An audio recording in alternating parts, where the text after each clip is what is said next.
Assalamu alaikum, dear viewers.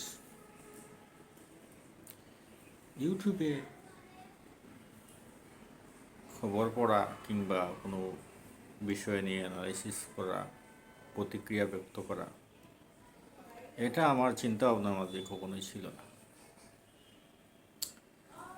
কিন্তু আমি সবসময় ইউটিউবে খবর দেখতাম বিভিন্ন আন্তর্জাতিক চ্যানেলে, দেশীয় চ্যানেলে এবং বিভিন্ন গবেষণাধর্মী ডকুমেন্টারি আমি দেখতাম। এগুলা দেখতে গিয়া মনে 5 তারিখের পরে বিশেষ করে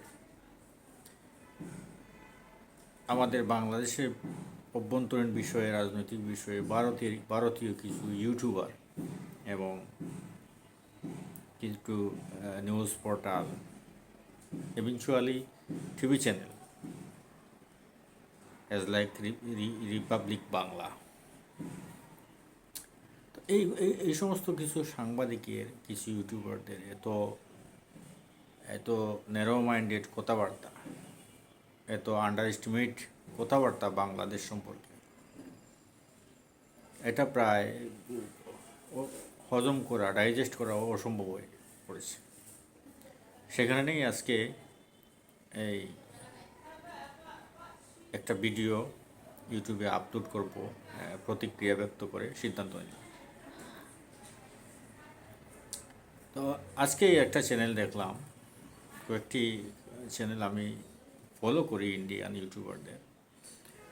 এরা প্রতিদিনই একটা এপিসোড করে শুধুমাত্র বাংলাদেশকে নিয়ে, বাংলাদেশ ভারতকে এবং বাংলাদেশ ভারতের বিভিন্ন বিষয় আশয় নিয়ে এত উস্কানিমূলক কথাবার্তা, যেগুলা বেশিরভাগই মিথ্যা এবং বানোয়াট, এবং তাদের মন মতো করে এগুলো পরিবেশন করা। এগুলা কোনো সাংবাদিকতার পর্যায়ে পড়ে না। এগুলা কোনো এটা নিজের স্বার্থের জন্য। সাপোজ ভারতে প্রায় 130 কোটির মতো জনগণ আছে। এরা যদি তাদের রাষ্ট্রীয় ব্যাপারে এইগুলা দেখে, তাইলে অনেক ভিউ হয়। এই ভিউয়ের টাকা ওরা ইনকাম হিসাবে পায়। এই জন্য শুধুমাত্র এই থাম্বনেলগুলো ইউজ করে এবং এই বক্তব্যগুলো উপস্থাপন করে। এগুলো আদৌ সত্য না এবং পুরোটাই উস্কানিমূলক। আজকে একটা দেখলাম দ্য নিউজ বাংলা চ্যানেলে একজন বলছে ইউনূস চাচা পাকিস্তান থেকে সৈন্য নিয়ে আসছে, ভারতের সাথে যুদ্ধ করবে।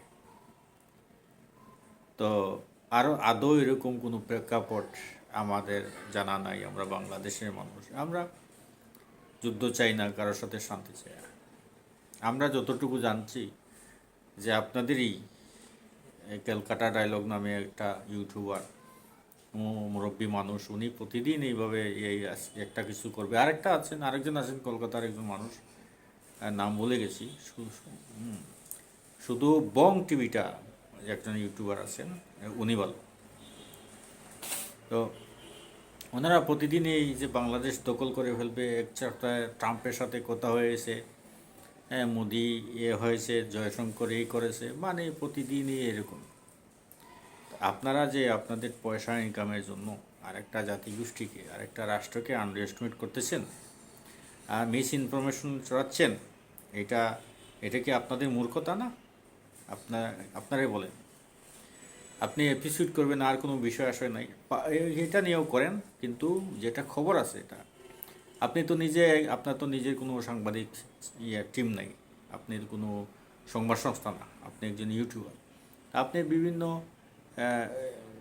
ইন্টারন্যাশনাল পত্রিকা যেগুলো আছে তার বরাত দিয়ে আপনি যদি কিছু খবর পড়তে চান পড়েন, কিন্তু আপনি নিজের মতো করে সব বলছেন। আপনার সোর্সগুলার, আপনার এই নিউজের সোর্স কোথায়, আপনি কোথায় পেলেন? আমরা বাংলাদেশ আমাদের সচিবালয় নিয়ে আগুন লাগছে, আমরা এটা নিয়ে ব্যস্ত, এবং এগুলাতেও আপনাদের চক্রান্ত আছে বলে আমরা মনে করি। তো আমরা এই সমস্ত বিষয় নিয়ে ব্যস্ত। আপনাদের বিভিন্ন চোর আমাদের দেশে আছে, আপনাদের গোয়েন্দা সংস্থার বিভিন্ন লোক আমাদের দেশে আছে, কাজ করতেছে, আমাদের বিরুদ্ধে কাজ করতেছে, আমাদের দেশের বিরুদ্ধে, আমাদের স্বাধীনতা সার্বভৌমত্বের বিরুদ্ধে কাজ করতেছে। এটা বাঙালি বুঝে গেছে। একজন বলল, আমাদের একজন রিটায়ার্ড সাংবাদিক, মিলিটারি এক্স মিলিটারি তার শুভেন্দু অধিকারী যখন বলছিলেন যে বাংলাদেশ দখল করবেন, তার প্রতিক্রিয়ায় বলছিল যে কলকাতা দখল করে নিব। এটা স্বাভাবিক। আপনি আমাকে 10টা বলবেন, আমি কি একটা বলবো না? তো সেরই একটা প্রতিক্রিয়া। এটাকে কোট করে আপনি দেখাইছেন, আর ও বলছে যে অকৃতজ্ঞের জাত এই সেই। 1971 সালে আমরা স্বাধীন করে দিছি। আপনারা স্বাধীন করতেন কি? 9 মাস যুদ্ধ করছে আমরা। আপনারা কিসের স্বাধীন করে দিলেন? আপনারা তো এই আপনারা তো আপনাদের ষড়যন্ত্রের শিকার, পূর্ব পাকিস্তান এবং পশ্চিম পাকিস্তান। আপনারা আপনাদের নিরাপত্তার জন্য দুইটা দেশকে ভাগ করছেন। আগেও আপনাদের পক্ষে কিছু লোক আছিল বাংলাদেশের, আপনাদের দলাল হিসাবে এখনও আছে।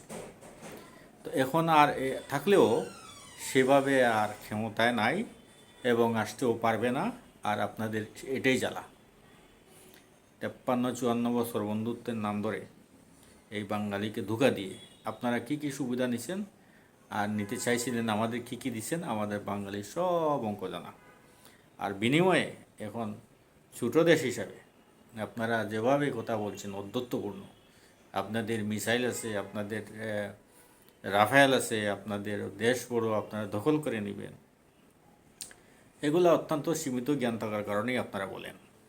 এটা আন্তর্জাতিক আইন সম্পর্কে তো আপনাদের পড়াশোনা নাই, থাকলে বলতেন না। ছোটো দেশ বড় দেশ বলে কিছু নাই। আপনি আইন হইল বড় জিনিস। আপনি অন্যায়ভাবে তো কোনো দেশ দখল করতে পারবেন না। যদি সম্ভবই হইতো তাইলে তো গাজা এতদিনে দখলই হয়ে যেত। পারছে 40 লক্ষ মানুষ, পারে নাই। রাশিয়া পারছে ইউক্রেন যুদ্ধ, পারে নাই। তো এই সমস্ত গাজাগুড়ি কথাবার্তা বাদ দেন। বাদ দিয়ে আপনাদের ব্যবসায়িক লস হচ্ছে।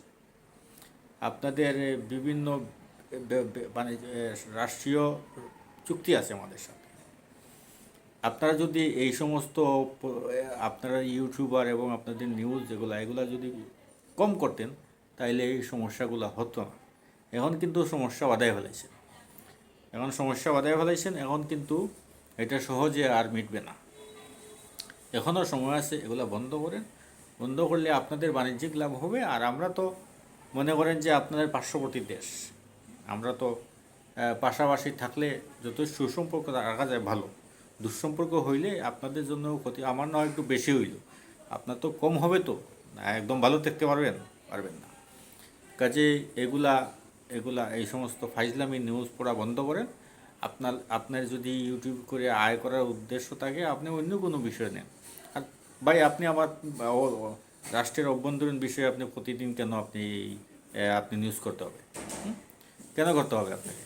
তাও আবার মানে খুব সেন্সিটিভ বিষয় নিয়ে আপনি নিউজ করেন। ভালো ভালো জিনিস নিয়ে নিউজ করেন, সমস্যা কী? আপনি শুধু যুদ্ধ লাগাইবার মতো বিষয় আসলে সবসময় সামনে আনতেছেন এবং আন্ডার এস্টিমেট করতেছেন। এগুলো বাদ দেন। যদি এগুলো বাদ না দেন তাহলে ভারতের অনেক কিছু আমরা জানি। ভারতকে কীভাবে অপমান করা যায় সেও আমরা জানি। ধন্যবাদ।